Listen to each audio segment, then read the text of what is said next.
Bocah itu melemparkan dahan pohon ke arah temannya, tiba-tiba dahan itu mengenai kepala temannya. Antoine membeku di tempat, melihat temannya tergeletak di tanah, tak bergerak. Antoine tidak memilih untuk memanggil seseorang untuk membantunya tepat waktu, tetapi mendorong bocah itu ke jurang. Kemudian Antoine kembali ke rumah dengan gelisah. Dia menemukan bahwa jaketnya robek oleh cabang pohon. Tiba-tiba bel pintu berbunyi. Ternyata ibu anak laki-laki lain mulai mencarinya. Dia bertanya kepada Antoine apakah dia telah melihat putranya. Antoine menjadi pucat dan menggelengkan kepalanya. Hati Antoine sangat ketakutan sekarang. Dia segera berlari ke kamarnya, menyembunyikan jaketnya yang robek di bawah tempat tidur. Polisi, setelah menerima berita itu, juga langsung turun ke tempat kejadian. Antoine melihat situasinya menjadi semakin serius, tetapi sekarang dia tidak bisa kembali. Berita di TV juga mulai melaporkan tentang anak yang hilang. Ibu tidak berhenti menghibur Antoine. Jangan khawatir, kita pasti akan menemukan bocah itu. Tapi tidak lama kemudian, polisi datang ke rumahnya. Dihadapkan dengan pertanyaan, Antoine masih bersumpah bahwa kata-katanya benar. Dia berhasil menipu polisi dengan kemampuan aktingnya yang sempurna. Tanpa pilihan lain, polisi hanya bisa memanggil orang-orang di kota untuk mulai mencari bocah itu. Antoine juga menyelinap di belakang. Dia diam-diam mengamati setiap gerakan semua orang. Dia hanya takut tubuh temannya akan ditemukan oleh semua orang. Pada saat ini, tiba-tiba seseorang berteriak keras. "Sisi ini. Aku menemukan sesuatu." Ternyata itu hanya sarung tangan yang dibuang. Semua orang hanya harus terus mencari. Tapi mereka mencari sepanjang hari dan masih tidak bisa menemukan petunjuk apapun. Sekarang rasa takut itu perlahan berkurang. Semangat Antoine benar-benar hancur. Dia harus minum obat penenang setiap hari. Pada saat ini, dia menemukan bahwa jaket bulu robek yang tersembunyi di bawah tempat tidur telah menghilang tanpa meninggal jejak. Antoine diam-diam berjalan keluar kamar, melihat ibunya dengan setia menjahit jaketnya. Jelas bahwa ibunya telah menebak sebagian dari kebenaran. Tapi sebagai seorang ibu, dia tidak bisa mengungkapkan kebohongan putranya. Pada tengah malam, langit mulai badai. Guntur bergemuruh di luar. Antoine terbangun oleh suara keras dan bergegas keluar dari kamar. Ibunya juga berlari keluar kamar pada saat yang bersamaan. Dia berlari ke pintu dan membukanya. Begitu pintu terbuka, dia terkejut menemukan bahwa jalan di luar telah berubah menjadi sungai yang mengalir deras. Antoine melihat pemandangan menakutkan di luar dan segera menutup pintu. Dia berbalik untuk pergi ke arah ibunya, menukik langsung ke pangkuannya. Keduanya saling berpelukan erat. Pada saat inilah cabang pohon besar tiba-tiba jatuh ke dalam rumah dan menabrak ibu, menyebabkan ibunya pingsan. Antoine berlutut untuk melihat ibunya, ingin membangunkannya. Tapi ibunya tetap tidak bergerak. Saat ini, air hujan terus mengalir melalui celah-celah di pintu. Antoine melebarkan matanya pada apa yang terjadi di depannya. Sebelum dia bisa bereaksi, air hujan menerobos pintu dan mengalir ke dalam rumah. Antoine segera menarik ibu ke tempat yang lebih tinggi. Hujan deras membuat ibu terbangun. Dia memeluk putranya dengan erat, menyaksikan barang-barang di rumah hanyut bersama air. Dan jaket anak laki-laki malang itu juga mengambang di atas air. Setelah malam yang penuh badai, tidak ada seorang pun di jalan. Kerusakan terbesar terutama kerusakan mobil, pohon tumbang dan rumah hancur. Pemandangan seluruh area terlihat sangat menyedihkan. Menurut laporan berita, ini adalah kemarahan alam terbesar belakangan ini. Korban tewas lebih dari 100 orang, kerusakan properti lebih dari 100 juta dolar. Di beberapa tempat, rumah-rumah hancur, menara listrik roboh. Badai itu menggulingkan kendaraan yang tak terhitung jumlahnya, juga menyebabkan banjir besar di seluruh negeri. Banyak tempat harus menderita tanpa listrik. Juga kehilangan sinyal ke dunia luar. Seluruh kota jatuh ke dalam kehancuran yang tragis. Karena semua pohon tumbang, polisi tidak memiliki cara untuk menyelidiki hilangnya bocah itu. Antoine berdiri di tanah, diam-diam melihat pohon-pohon tumbang di depan matanya. Dia perlahan menurunkan matanya. Ini pasti kabar baik untuknya. Karena dengan begitu tidak akan ada yang bisa menemukan mayat temannya yang dia sembunyikan. Dalam sekejap mata 10 tahun telah berlalu. Sekarang Antoine juga telah menjadi dokter spesialis. Mimpinya adalah untuk belajar di Mesir. Sebelum Natal, Antoine kembali ke rumah untuk mengunjungi ibunya. Ibu yang duduk di depan meja makan bertanya kepada Antoine bahwa apakah dia tidak baik.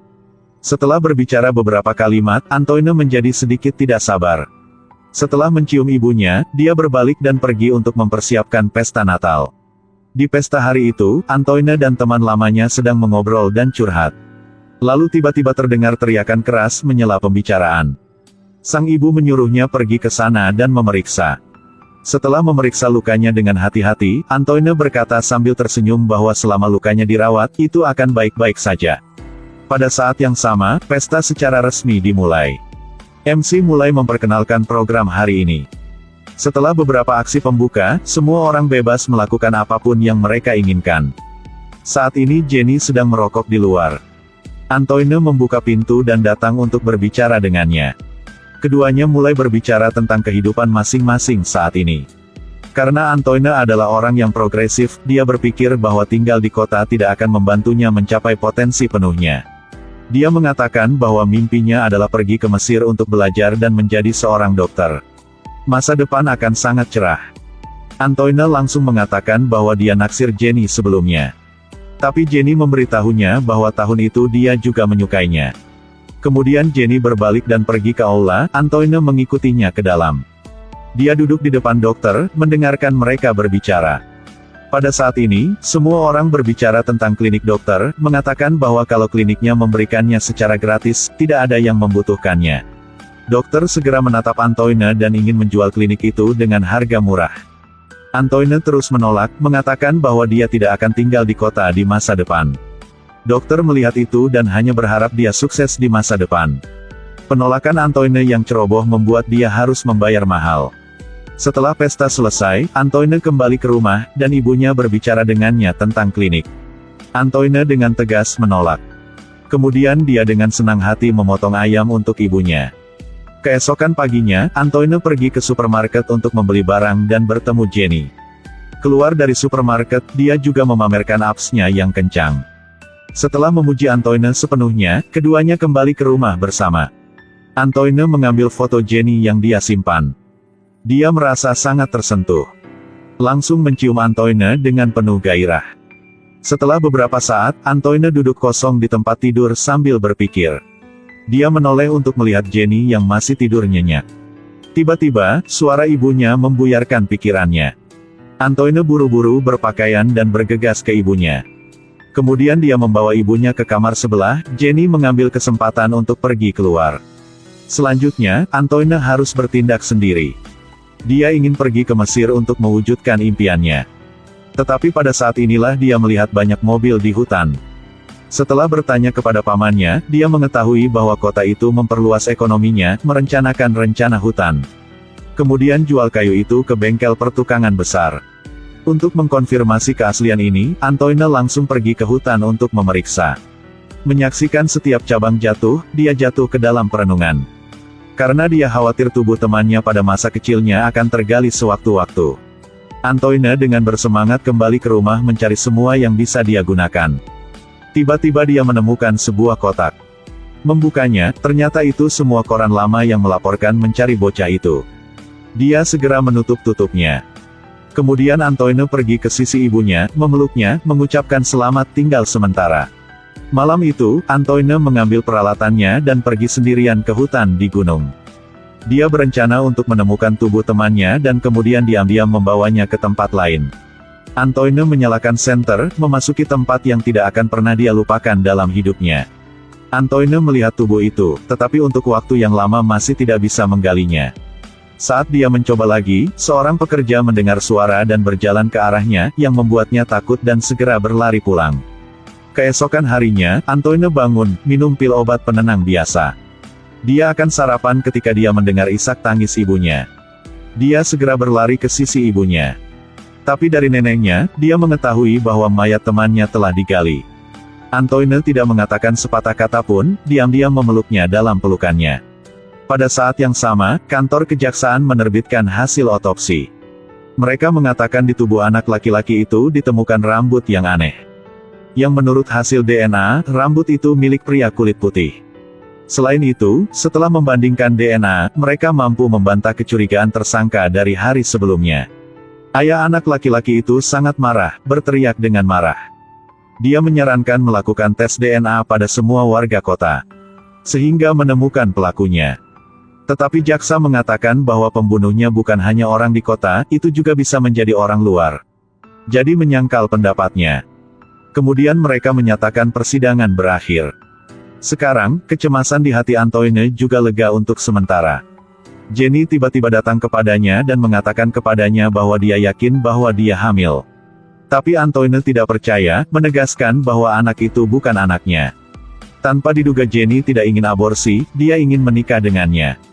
Antoine menggunakan alasan bahwa dia perlu belajar di luar negeri untuk menolak menikah. Jenny ingin membuktikan bahwa anak ini adalah miliknya, meminta tes DNA. Mendengar tentang tes DNA, Antoine takut, jadi dia hanya setuju untuk menikahinya. Tepat pada saat kehidupan Antoine berada dalam kekacauan, dokter tiba-tiba datang ke rumah untuk menemukannya. Dia mengatakan dia bersimpati dengan keluarga anak laki-laki yang terbunuh itu.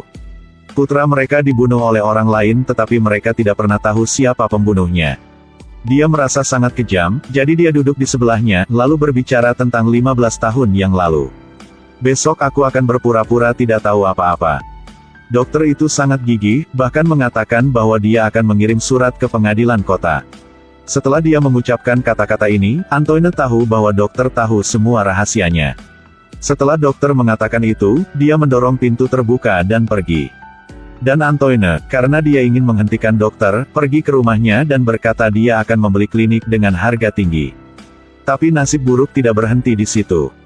Bertahun-tahun kemudian, Antoine menjadi terapis utama di klinik itu. Hari itu, dia pergi ke rumah sakit dan menemukan bahwa pasien adalah tersangka tahun itu.